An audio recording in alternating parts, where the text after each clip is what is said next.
Shri Gurubhyo Namaha Hari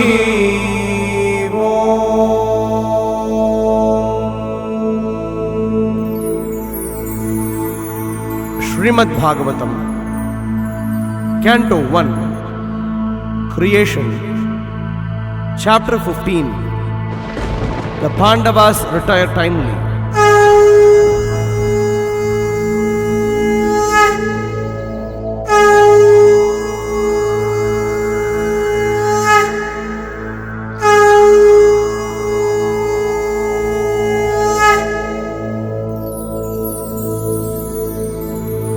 सूत उवाच एवं कृष्ण सककृष्णो भ्रात्रा राज्ञा विकल्पितः नानाशङ्कास्पदं रूपं Krishna विश्लेषकर्षितः. Suta Goswami said, Arjuna, the celebrated friend of Lord Krishna, was grief-stricken because of his strong feeling of separation from Krishna. Over and above all Maharaja Yudhishthira's speculative inquiries, Shokena shushyatvadana hrutsaro hataprabaha Vibhum tam evanusmaran nashaknot pratibhashitum. Due to grief, Arjuna's mouth and lotus-like heart had dried up. Therefore, his body lost all lustre. Now, remembering the Supreme Lord, he could hardly utter a word in reply. Kruchrena samstapya shuchaha Pāṇina mrujya netrayoh Parokshena samunnatta Pranayautkhantya khataraha. With great difficulty, he checked the tears of grief that smeared his eyes. He was very distressed because Lord Krishna was out of his sight, and he increasingly felt affection for him. Sakyam maitrim sauhrudam cha Saratyadishu samsmaran Nrupam agrajamityah Bashpagadgadaya gira. Remembering Lord Krishna and his well-wishes, benefactions, intimate familial relations, and his chariot driving, Arjuna, overwhelmed and breathing very heavily, began to speak. Arjuna uvacha vanchito ham maharaja Harina bandhu rupina Yena me pahrutam tejo Dheva vismapanam mahate. Arjuna said, O King, the Supreme Personality of Godhead, Hari, who treated me exactly like an intimate friend, has left me alone. Thus my astounding power, which astonished even the demigods, is no longer with me. Yasya kshana viyogena loko hyapriya dharshanaha uktena rahito hyesha mrutaka prochyate yata. I have just lost him whose separation for a moment would render all the universes unfavorable and void, like bodies without life. Yat samshrayat drupada geham upaghatanam राज्ञां स्वयंवरमुखे स्मरधुर्मधानाम् तेजोहृतं खलु मया विहतश्च मत्स्यः सज्जीकृतेन धनुषादिगता च Krishna. Only by his merciful strength was I able to vanquish all the lusty princes assembled at the palace of King Drupada for the selection of the bridegroom. With my bow and arrow, I could pierce the fish target and thereby gain the hand of Draupadi. Yat sannidāvahamuhandavamagnaye-dhām Indram ca samaraganam tarasa vijitya Labda sabhamaya krutadbhuta shilpamaya Dhigbyaharan nrupatayo balimadvarete. Because he was near me, it was possible for me to conquer with great dexterity the powerful king of heaven, Indradeva, along with his demigod associates, and thus enable the fire god to devastate the Pandava forest. And only by his grace was the demon named Maya saved from the blazing Pandava forest, and thus we could build our assembly house of wonderful architectural workmanship, where all the princes assembled during the performance of Rajasuya Yajna and paid you tributes. Yatte jasa nrupashironggrimahanmakhartam Aryanujastava gajayuta sattva viryaha Tena hruta pramatanata makhaya bhūpā Yanmochitastadanayan balimadvarete. Your respectable younger brother, who possesses the strength of 10,000 elephants, killed by his grace Jarasandha, whose feet were worshipped by many kings. These kings had been brought for sacrifice in Jarasandha's Mahabhairava Yajna, but they were thus released. Later they paid tribute to your majesty. Patnyāstavādimaka klupta mahabhishekha Shlagishta charu khabaram kitabai sabhāyām Sprushtam vikhirya padayo patitāshrumukhya Yastat striyo krutahadesha vimukta keshaha. It was he only who loosened the hair of all the wives of the miscreants, who dared open the cluster of your queen's hair, which had been nicely dressed and sanctified for the great Rajasuya sacrificial ceremony. At that time, she fell down at the feet of Lord Krishna with tears in her eyes. Yana jugopavana etya dhuranta kruchrādh Dhurvasa sori rachitad ayutagra bhugyaha Shakhanna shishtam upayujya yatastrilokim Truptam amamsta salile vinimagna sangaha. During our exile, Durvasa Muni, who eats with his 10,000 disciples, intrigued with our enemies to put us in dangerous trouble. At that time, he, Lord Krishna, simply by accepting the remnants of food, saved us. By his accepting food, thus the assembly of Munis, while bathing in the river, felt sumptuously fed.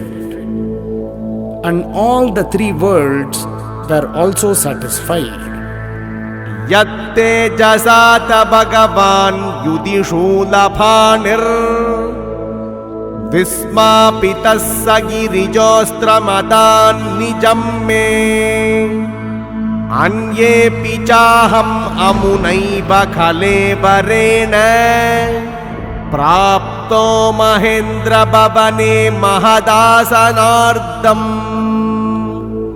It was by his influence only that in a fight I was able to astonish the personality of God, Lord Shiva, and his wife, the daughter of Mount Himalaya. Thus he, Lord Shiva, became pleased with me and awarded me his own weapon. Other demigods also delivered their respective weapons to me, and in addition, I was able to reach the heavenly planets in this present body and was allowed a half-elevated seat. Tatraiva me viharato bhujadhanda yugmam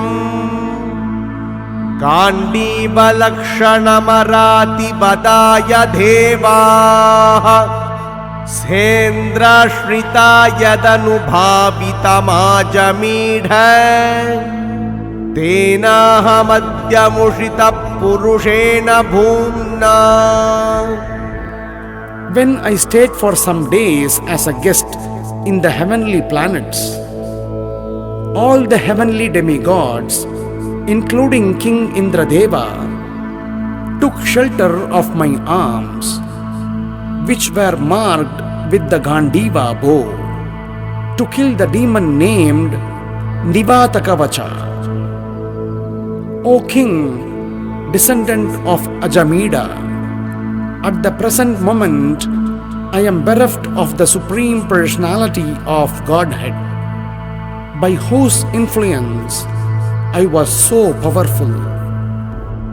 Yad Pandavas kurubalapti manantaparam Yeko ratena tatareha matirya sattvam Pratyahrutam bahudanam cha maya paresham Tejaspadam manimayam cha hrutam shirobhyaha. The military strength of the Kauravas was like an ocean in which there dwelled many invincible existences, and thus it was insurmountable. But because of his friendship, I, seated on the chariot, was able to cross over it. And only by his grace was I able to regain the cows and also collect by force many helmets of the kings, which were bedecked with jewels that were sources of all brilliance. Yo bhishma karna guru shalya chamushvadabra Rajanya varya rata mandala manditasu Agre charo mama vibo rata yutapanam Ayurmanam si chadrusha sahavoja archat. It was he only who withdrew the duration of life from everyone, and who in the battlefield withdrew the speculative power and strength of enthusiasm from the great military flanks made by the Kauravas, headed by Bhishma, Karna, Drona, Shalya, etc. Their arrangement was expert and more than adequate.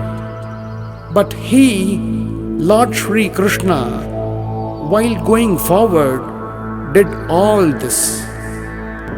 Yaddashuma pranihitam guru bhishma karna Naptrutrigharta shalya saindava bahlikadyaihi Astran yamoga mahimani nirupitani नोपस्पृशुर्नृहरिदासमिवासुराणि. Great generals like Bhishma, Drona, Karna, Bhurishrava, Susharma, Shalya, Jayadratha and Bahlika all directed their invincible weapons against me. But by his Lord Krishna's grace, they could not even touch a hair on my head. Similarly, Prahlada Maharaja, the supreme devotee of Lord Nrsimhadeva, was unaffected by the weapons the demons used against him. सौत्ये वृतः कुमतिनात्मद ईश्वरो मे यत्पादपद्ममभवाय भजन्ति भव्याः मां श्रान्तवाहमरयो रतिनो भुविष्ठम् न प्राहरन्यदनुभावनिरस्तचित्ताः. It was by his mercy only that my enemies neglected to kill me when I descended from my chariot to get water for my thirsty horses. And it was due to my lack of esteem for my Lord that I dared engage him as my chariot driver, for he is worshipped and offered services by the best men to attain salvation. नर्माण्युदाररुचिरस्मितशोभितानि हे पार्थ हेऽर्जुन सखे कुरु नन्दनेति सञ्जल्पितानि नरदेव हृदि स्पृशानि स्मर्तुर्लुटन्ति हृदयं मम माधवस्य. O King, his jokings and frank talks were pleasing and beautifully decorated with smiles. His addresses unto me as, O son of Pritha, O friend, O son of the Kuru dynasty, and all such heartiness are now remembered by me, and thus I am overwhelmed. शय्यासनाटन विकत्तन भोजनाधीश वैक्याद्वयस्य ऋतवान् इति विप्रलब्धः सख्युः सखेव पितृवत्तनयस्य सर्वम् सेहे महान् महितया कुमतेरगम्ये. Generally, both of us used to live together and sleep, sit and loiter together. And at the time of advertising oneself for acts of chivalry, sometimes if there were any irregularity, I used to reproach him by saying, "My friend, you are very truthful." Even in those hours when his value was minimized, he, being the Supreme Soul, used to tolerate all those utterings of mine, excusing me exactly as a true friend excuses his true friend, or a father excuses his son. Soham nrupendra rahita purushottamen Sakya priyena suhruda hrudayena shunyaha Advanyurukrama parigrahamangaраkshan Ghopair asadbir abaleva vinirjitosmi. O Emperor, now I am separated from my friend and dearmost well-wisher, the Supreme Personality of Godhead, and therefore my heart appears to be void of everything. In his absence, I have been defeated by a number of infidel cowherd men while I was guarding the bodies of all the wives of Krishna. तद्वैतनुस्त इषवः सरतो हयास्ते सोऽहं रति नृपतयो यत आनमन्ति सर्वं क्षणेन तदभूत् असदीश रिक्तम् भस्मन्हुतं कुहकराद्दमिवोक्तमूष्याम्. I have the very same Gandiva bow, the same arrows, the same chariot drawn by the same horses, and I use them as the same Arjuna, to whom all the kings offered their due respects. But in the absence of Lord Krishna, all of them, at a moment's notice, have become null and void. It is exactly like offering clarified butter on ashes, accumulating money with a magic wand, or sowing seeds on barren land.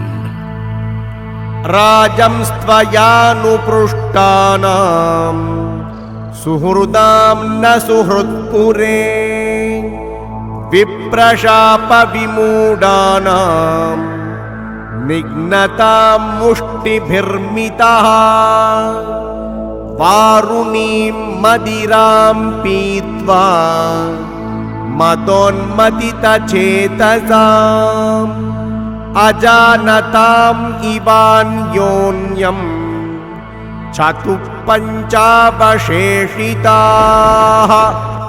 O King, since you have asked me about our friends and relatives in the city of Dwaraka, I will inform you that all of them were cursed by the Brahmanas, and as a result, they all became intoxicated with wine made of putrefied rice, and fought among themselves with sticks, not even recognizing one another.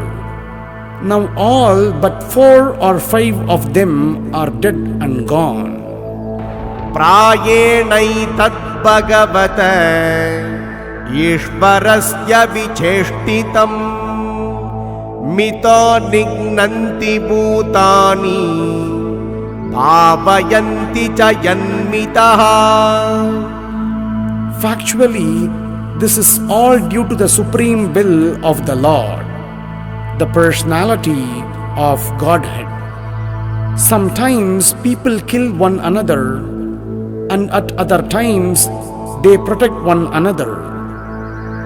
जलौकसां जले यद्वन् महान्तो दन्त्यनीयसः धुर्बलान् बलिनो राजन् महान्तो बलिनो मितः. एवं बलिष्ठैर्यदुभिर्महद्भिरितरान् विभुः यदुभिरन्योन्यम् भूभारान् सञ्जहारः. O King, as in the ocean, the bigger and stronger aquatics swallow up the smaller and weaker ones, so also the Supreme Personality of Godhead, to lighten the burden of the earth, has engaged the stronger Yadu to kill the weaker, and the bigger Yadu to kill the smaller. देशकालार्थयुक्तानि हृत्तापोपशमानि च हरन्ति स्मरतश्चित्तम् गोविन्दाभिहितानि मे. Now I am attracted to those instructions imparted to me by the personality of Godhead, Govinda, because they are impregnated with instructions for relieving the burning heart in all circumstances of time and space. Sūta uvaca evam chintayato jishnoho Krishna pada saroruham सौहार्देनातिगाढेन शान्तासीत् विमला मतिः. Suta Goswami said, thus being deeply absorbed in thinking of the instructions of the Lord, which were imparted in the great intimacy of friendship, and in thinking of his lotus feet, Arjuna's mind became pacified and free from all material contamination. Vasudevandryanudyana paribruംहितरं हसा भक्त्या निर्मतिदाशेष कषायदिषणोऽर्जुनः.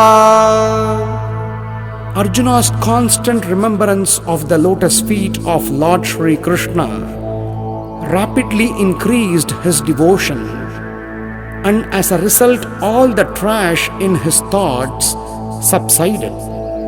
Hitam Bhagavata Jnanam Yattat Sangrama Murdani Khala Karma Tamo Ruttam Punar Adyagamat Prabhu.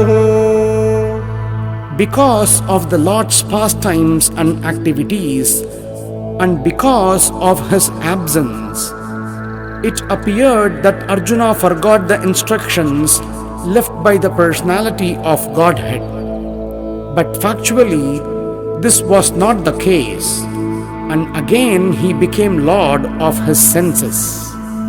Vishoko Brahma Sampatya Sanchinnadvaita Samshayaha Lina Prakrutinairgunyad Alingatvad Asambhavaha. Because of his possessing spiritual assets, the doubts of duality were completely cut off. Thus he was freed from the three modes of material nature and placed in transcendence. There was no longer any chance of his becoming entangled in birth and death, for he was freed from material form. Nishamya Bhagavan Margam Samstam Yadukulasya Cha Svapataya Matim Chakre Nibrutatma Yudhishthiraha. Upon hearing of Lord Krishna's returning to his abode, and upon understanding the end of the Yadu dynasty's earthly manifestation, Maharaja Yudhishthira decided to go back home, back to Godhead. Prutapyanushrutya dhananjayodhitham Nasham yadunam bhagavadghatim chatam Ekanta bhaktya bhagavatya dhokshaje Niveshitatmo pararama samsrute. Kunti, after overhearing Arjuna's telling of the end of the Yadu dynasty and disappearance of Lord Krishna, engaged in the devotional service of the transcendental personality of Godhead with full attention, and thus gained release from the curse of material existence. Yaya harad bhuvo baram Tam tanum vijahavajaha Khantakam khantake neva Vayam chapishitu samam. The Supreme Unborn, Lord Shri Krishna, caused the members of the Yadu dynasty to relinquish their bodies, and thus he relieved the burden of the world. This action was like picking out a thorn with a thorn, though both are the same to the controller. Yata matsyadi rupani tatte jahyadhyata nataha bhubarakshapito yena jahauta kalevaram. the Supreme Lord relinquished the body which he manifested to diminish the burden of the earth. Just like a magician, he relinquishes one body to accept different ones, like the fish incarnation and others. Yada mukundo bhagavan imam mahim jahausvatanva shravaniya satkataha tadahar eva pratibhuddha chetasam abhadrahetu khaliranvavartate. When the personality of Godhead, Lord Krishna, left this earthly planet in his self-same form, from that very day, Kali, who had already partially appeared, became fully manifest to create inauspicious conditions for those who are endowed with a poor fund of knowledge. Yudhishthirastat parisarpanam buddhaha Pure cha rashtre cha gruhe tatatmani Vibhavya loba nruta jihmahimsanad Yadharma chakram gamanaya paryadat. Maharaja Yudhishthira was intelligent enough to understand the influence of the age of Kali, characterized by increasing avarice, falsehood, cheating and violence throughout the capital, state, home and among individuals. So he wisely prepared himself to leave home and he dressed accordingly. Swarat pautram vinayinam atmanassu samam gunaihi Thoyani vyapatim bhumer apyashinchat gajahvaye. Thereafter, in the capital of Hastinapura, he enthroned his grandson, who was trained and equally qualified as the emperor and master of all land bordered by the seas.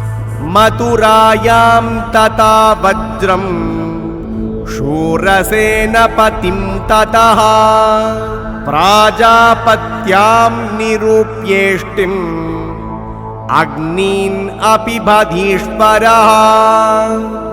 Then he posted Vajra, the son of Aniruddha, grandson of Lord Krishna, at Mathura as the king of Shurasena. Afterwards, Maharaja Yudhishthira performed a Prajapatya sacrifice and placed in himself the fire for quitting household life.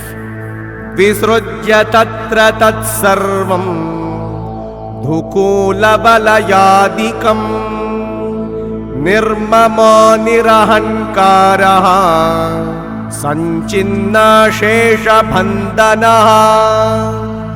Maharaja Yudhishthira at once relinquished all his garments, belt and ornaments of the royal order and became completely disinterested and unattached to everything.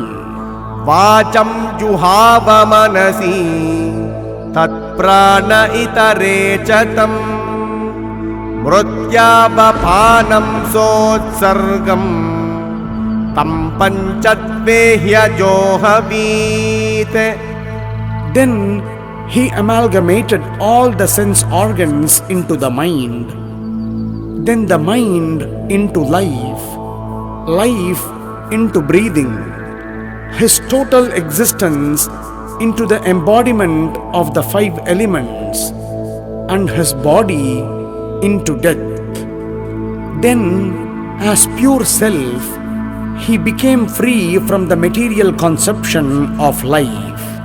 Tritve hutvacha panchatvam tacchaikatve juhonmunihi sarvam atmanya juhavid brahmanyatmanamavyaye. thus annihilating the gross body of 5 elements into the 3 qualitative modes of material nature. He merged them in one nescience and then absorbed that nescience in the self, Brahman, which is inexhaustible in all circumstances. क्षीरवासा निराहारो बद्धवान् मुक्तमूर्तजः धर्षयन् आत्मनो रूपं जडोन्मत्तपिशाचवते अनवेक्षमाणो निरगाद अशृण्वन् बधिरो यथा. After that, Maharaja Yudhishthira dressed himself in torn clothing, gave up eating all solid foods, voluntarily became dumb, and let his hair hang loose. All this combined to make him look like an urchin or madman with no occupation. He did not depend on his brothers for anything, and just like a deaf man, he heard nothing. उदीचीं प्रविवेशाशां गतपूर्वां महात्मभिः हृदि ब्रह्म परं ध्यायन् नावर्तेत यथो गतः. He then started towards the north, treading the path accepted by his forefathers and great men, to devote himself completely to the thought of the Supreme Personality of Godhead.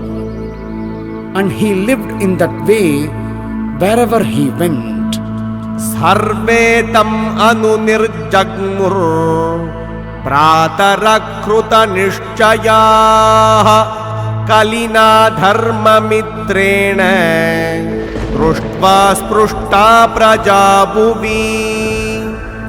The younger brothers of Maharaja Yudhishthira observed that the age of Kali had already arrived throughout the world, and that the citizens of the kingdom were already affected by irreligious practice. Therefore, they decided to follow in the footsteps of their elder brother.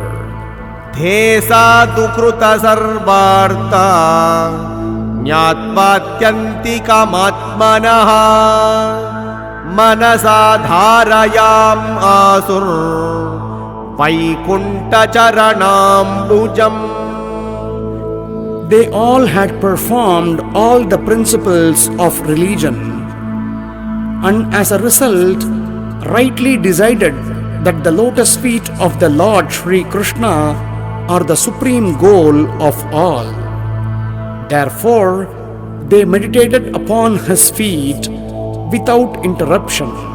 भक्त्यानोद्रिक्तया भक्त्या विशुद्धदिशना परे तस्मिन्नारायणपदे एकान्तमतयो गतिम् अवापुर्दुरवापां ते असद्भिर्विषयात्मभिः विदूतकल्मषास्तानं विरजेनात्मनैव हि. Thus, by pure consciousness, due to constant devotional remembrance, they attained the spiritual sky, which is ruled over by the Supreme Narayana, Lord Krishna. This is attained only by those who meditate upon the one Supreme Lord without deviation. This abode of the Lord Sri Krishna, known as Goloka Vrindavana, cannot be attained by persons who are absorbed in the material conception of life. But the Pandavas, being completely washed of all material contamination, attained that abode in their very same bodies. विदुरोऽपि परित्यज्य प्रभासे देहमात्मनः कृष्णावेशेन तच्चित्तः पितृभिस्पक्षयं ययौ. Vidura, while on pilgrimage, left his body at Prabhasa. Because he was absorbed in thought of Krishna, he was received by the denizens of the Pitruloka planet, where he returned to his original post. Draupadi च तदाज्ञाय पतीनाम् अनपेक्षताम् वासुदेवे भगवती एकान्तमतिरापतम्. Draupadi also saw that her husbands, without caring for her, were leaving home. She knew well about Lord Vasudeva, Krishna, the personality of Godhead. Both she and Subhadra became absorbed in thoughts of Krishna and attained the same results as their husbands. यश्रद्धयैतत् भगवत्प्रियाणाम् पाण्डवसुतानाम् इति सम्प्रयाणम् शृणोत्यलं स्वस्त्ययनं पवित्रम् लब्ध्वा हरौ भक्तिमुपैति सिद्धिम्. The subject of the departure of the sons of Pandu for the ultimate goal of life, back to Godhead, is fully auspicious and is perfectly pure. Therefore, anyone who hears this narration with devotional faith certainly gains the devotional service of the Lord, the highest perfection of life. Hari Om Tat Sat.